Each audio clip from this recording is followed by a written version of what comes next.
शुरू अल्लाह के नाम से जो नहायत मेहरबान रहम करने वाला है। आज की इस वीडियो में हम 10th क्लास की बायोलॉजी के जो अहम तरीन क्वेश्चन हैं उनको रीड करेंगे। तो मेरे साथ सर आबिद हुसैन साहब हैं। अस्सलाम वालेकुम सर। वालेकुम सलाम। सर क्या हाल है? जी अल्हम्दुलिल्लाह ठीक ठाक। सर बहुत शुक्रिया, आपने टाइम निकाला हमारे लिए, बच्चों के लिए। आपको पता है कि बच्चों के पेपर हो रहे हैं, तो आज आपने बच्चों के जो अहम तरीन क्वेश्चन हैं वो बताने हैं। तो सबसे पहले तो आप ये बताएं कि वो कौन से ऐसे चैप्टर हैं जो अहम हैं जिनको बच्चे लाजमी प्रिपेयर करें। जी सर शुक्रिया। सबसे पहले तो मैं ये एक्सप्लेन कर दूं कि लॉन्ग क्वेश्चन वाले जो चैप्टर हैं वो कौन से हैं। चैप्टर नंबर 2 है होम्योस्टैसिस। ये लॉन्ग क्वेश्चन के लिए बच्चों ने तैयार करना है। उसके बाद चैप्टर नंबर 3 है कोऑर्डिनेशन, ये भी लॉन्ग क्वेश्चन के लिए है। और चैप्टर नंबर 4 है स्पोर्ट एंड स्केलेटन, उसको भी बच्चे जो है ना वो लॉन्ग के लिए प्रिपेयर कर लें। अब चैप्टर नंबर 5 जो है ये रिप्रोडक्शन से रिलेटेड है चैप्टर, इसमें से भी लॉन्ग आता है। क्वेश्चन नंबर 6 जो चैप्टर नंबर 6 है ना, इसमें इनहेरिटेंस से रिलेटेड, ये सिर्फ शॉर्ट क्वेश्चन के लिए बच्चे प्रिपेयर करेंगे। और चैप्टर नंबर 7 है उसको भी शॉर्ट क्वेश्चन के लिए ही प्रिपेयर करेंगे। चैप्टर नंबर 8 और 9 जो है ना बायोटेक्नोलॉजी, और चैप्टर नंबर 9 जो है वो फार्माकोलॉजी, ये बहुत इंपॉर्टेंट चैप्टर हैं और छोटे छोटे हैं और शॉर्ट हैं। लॉन्ग क्वेश्चन के लिए दोनों बच्चों ने तैयार करने, इनमें से एक पेयर बन जाएगा। सर एक दफा ना दोबारा से सिर्फ लॉन्ग के लिए चैप्टर बताएं जो लॉन्ग के लिए करने, दोबारा से एक दफा chapter number 2, chapter number 3, chapter number 4, 5, 8 और 9। अब शॉर्ट के लिए बता दें कि शॉर्ट के लिए बच्चे सिर्फ जो शॉर्ट करें। शॉर्ट के लिए बच्चों ने सिर्फ पहला तैयार करना है, और इसके अलावा चैप्टर नंबर 6 तैयार करना है, चैप्टर नंबर 7 तैयार करना है शॉर्ट और एमसीक्यूज के लिए। इनफिन से लॉन्ग क्वेश्चन नहीं आएगा।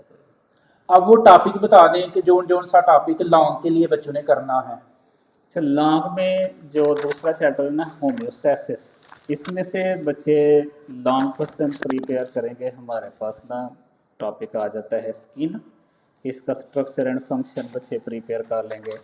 उसके बाद किडनी से रिलेटेड है structure of kidney, function of kidney, और osmoregulatory function of kidney, kidney transplant and diseases of kidney.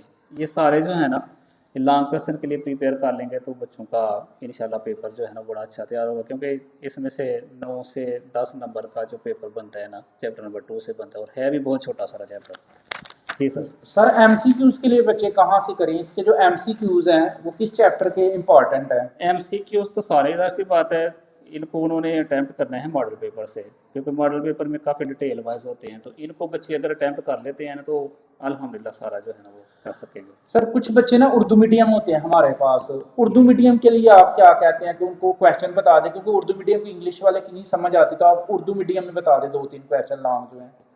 Urdu medium में बच्चे समझदार हैं, टॉपिक सेम ही होता है। जो उर्दू मीडियम में लिखा हुआ है ना इंग्लिश मीडियम में वही नेम लिखा होता है, उर्दू मीडियम वालों को भी समझ आ जाएगा। ऑस्मोरेगुलेटरी फंक्शन है तो उर्दू में भी यही लिखा हुआ है, इसलिए बच्चों को पता होगा इस हवाले से सारा। सर बच्चों को जरा ना पेयरिंग बता दें कि किस किस चैप्टर से पेयर बन रहा है लॉन्ग का। पेयरिंग के हवाले से है कि चैप्टर नंबर 2 और चैप्टर नंबर 8 का पेयर बनना है।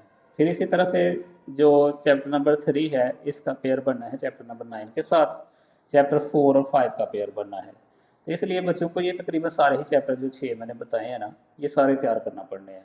बाज़ दफ़ा बच्चे होते हैं कि चैप्टर नंबर 3 और 5 है ना ये थोड़े सारे डिफिकल्ट है, बच्चे इनको छोड़ देते हैं। अगर छोड़ेंगे तो उनका एक लॉन्ग क्वेश्चन मिस हो जाना है, इसलिए बच्चों को सारे तैयार करने पड़ेंगे। सर क्या तो कर रहे हैं एग्जामिनर किस लेवल का पेपर डाल रहा है, आसान डाल रहा है कि मुश्किल डाल रहा है? पेपर तो बड़े आसान आ रहे हैं सर, इतने आसान पेपर तो मेरे ख्याल से कभी नहीं आए हैं जितने इस दफ़ा आ रहे हैं बच्चों को। मतलब फर्स्ट टाइम का पेपर आसान होता है कि सेकंड टाइम का मेरे पेपर ख्याल से आसान? फर्स्ट टाइम का जो पेपर है ना वो ज़्यादा इजी आ रहा है इस दफ़ा। तो क्या समझते हैं ये जितना आपने डिटेल बताई है, जितने क्वेश्चन आपने बताए हैं, इनमें से बच्चों का 100% पेपर हो जाएगा? बच्चे अगर 6 चैप्टर सही तरह से प्रिपेयर करते हैं ना लॉन्ग वाले तो इनमें से काफ़ी उनको हेल्पफुल होगा शॉर्ट क्वेश्चन के लिए भी और इसके लिए एमसीक्यूज के लिए भी। तो ये अगर अच्छे तैयार करते तो 40+ मार्क्स हैं, तो दूसरे शॉर्ट एमसीक्यूज के लिए तैयार करते तो बच्चे 100% जा सकते हैं। मतलब कोई ऐसा चैप्टर बताएं जिसको बच्चे मुश्किल समझते हैं, डिफिकल्ट समझते हैं, वो कौन सा चैप्टर है जिसको बच्चों ने ज़्यादा प्रिपेयर करना है? यानी आप एनालिसिस करते हैं कि एक ऐसा चैप्टर है जो बड़ा मुश्किल आता है, वो कौन सा है? चैप्टर नंबर 3 है कोऑर्डिनेशन से रिलेटेड, काफ़ी डिफिकल्ट है, ये बच्चों को अच्छी तरह से इसको फोकस करना चाहिए। चैप्टर 5 को फोकस करना चाहिए। तो ज़्यादातर बच्चे इनको फोकस इसी वजह से नहीं करते कि ये डिफ़िकल्ट हैं तो हम लोग आसान की तरफ चले जाएँ। लेकिन जो बच्चे फुल मार्क्स की तरफ जाते हैं उनको चाहिए कि ये सारे थारोली तैयार करके जाएँ। बच्चों को ना इसकी प्रेजेंटेशन के हवाले से कुछ गाइड कर दें कि प्रेजेंटेशन कैसी करें वो बायो की। ये सबसे पहले तो बच्चों को ना पढ़ना चाहिए पेपर में, जब बैठते हैं पेपर मिलता है उनको पहले पेपर सारा रीड आउट करना चाहिए अच्छी तरह से। फिर उनको बेस्ट 5 क्वेश्चन जो है ना शॉर्ट वो अटैम्प्ट कर लेने चाहिए, टिक लगा लेनी चाहिए, फिर बाद में उनको लिखना स्टार्ट करना चाहिए। और इसी तरह से ऑनवर्ड जो लॉन्ग क्वेश्चन है उनको भी पहले वो रीड करें अच्छी तरह से, कुछ जो ज़्यादा बेस्ट 2 आते हैं उन्हीं को सेलेक्ट करें, और एक क्वेश्चन जो उन्होंने छोड़ना है वो वाला छोड़ें जो उनको नहीं आता या बहुत ज़्यादा वीक हैं उसमें, उसको छोड़ दें। बाकी जो बेस्ट 2 हैं उनको अटेम्प्ट करना चाहिए। सर क्या बच्चों को कोई क्वेश्चन एक्स्ट्रा करना चाहिए? मैं तो मशवरा यही दूंगा कि उनको हर पोर्शन में एक एक क्वेश्चन जो है वो अटेम्प्ट करना चाहिए एक्स्ट्रा के लिए। यानी कि 5 उन्होंने कर लिए हैं तो छठा अगर उनको आता है तो वो उसके साथ मिला लें, उसको करना चाहिए।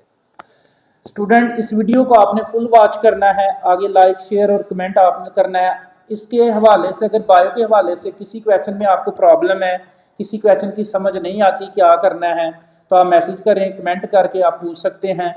सर आबद हुसैन साहब इंशाल्लाह आपको आंसर देंगे, मैं भी आंसर दूंगा जो भी आप कमेंट करेंगे।